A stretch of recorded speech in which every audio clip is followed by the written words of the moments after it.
नमस्कार दोस्तों, आज की कहानी है नंद रानी अपना मायका तो आप खो चुकी।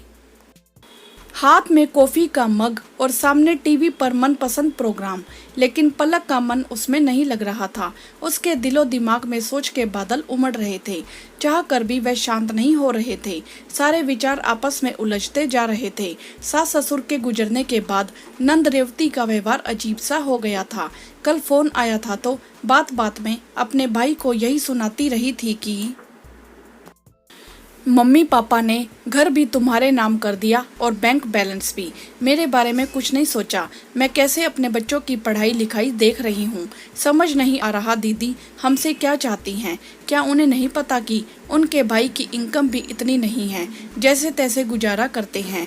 घर भी मरम्मत के लायक हो रहा है, वह कराने के भी पैसे नहीं हैं। जो ससुर जी को प्रोविडेंट फंड का पैसा मिला, उसे ससुर जी ने दोनों पोतियों की शादी के लिए बैंक में जमा करा दिया। उस पर हमारा भी कुछ हक नहीं। और जीजा जी इतने बड़े ऑफिसर हैं, उन्हें पैसों की क्या कमी है? फिर भी दीदी का मन नहीं भरता। आज पलक को अपनी मनपसंद कॉफी भी अच्छी नहीं लग रही थी। नंद की कही बातें याद आते ही उसका मुंह कड़वाहट से भर गया। उसने कॉफी छोड़ दी और रसोई में खाने की तैयारी करने चल दी। तभी दरवाजे पर घंटी बजी। पलक ने दरवाजा खोला, सामने रेवती खड़ी थी। अरे दीदी, आप फोन भी नहीं किया आने का। अब मुझे अपने ही घर आने के लिए फोन करना पड़ेगा? रेवती जोर से बोली। नहीं दीदी, ऐसी बात नहीं। अगर पता होता आप आ रही हैं तो विनय दुकान से जल्दी घर आ जाते। कोई बात नहीं, मैं इंतजार कर लूंगी।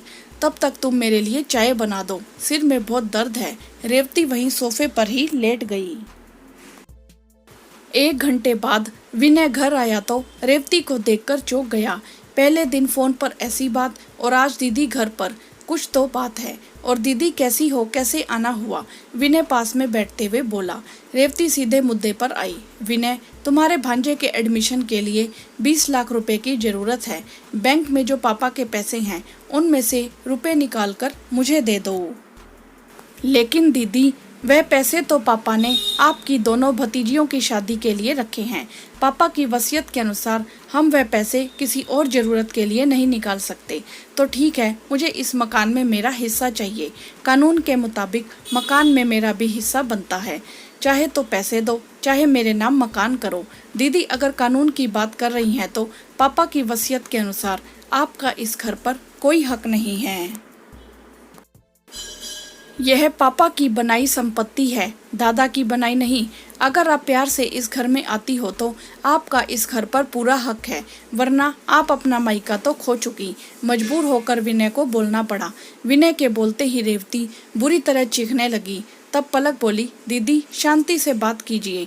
मुझे नहीं पता आपके अंदर इतना जहर कैसे भर गया, जबकि आपको पता है कि आपके भाई की दुकान पर 2 साल से कुछ खास काम नहीं रहा।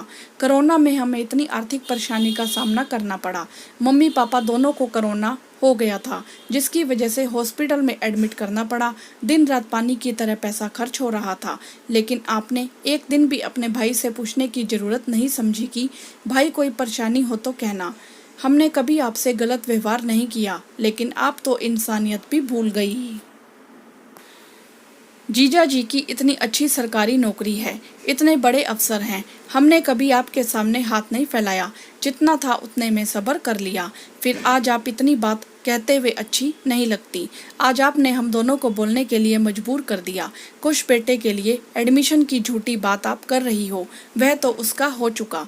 थोड़ी देर पहले ही जीजा जी ने फ़ोन पर खुशखबरी दी थी। दीदी, ना तो आप अपनी नंद से अपने रिश्ते अच्छे रख पाई और ना ही भाई से।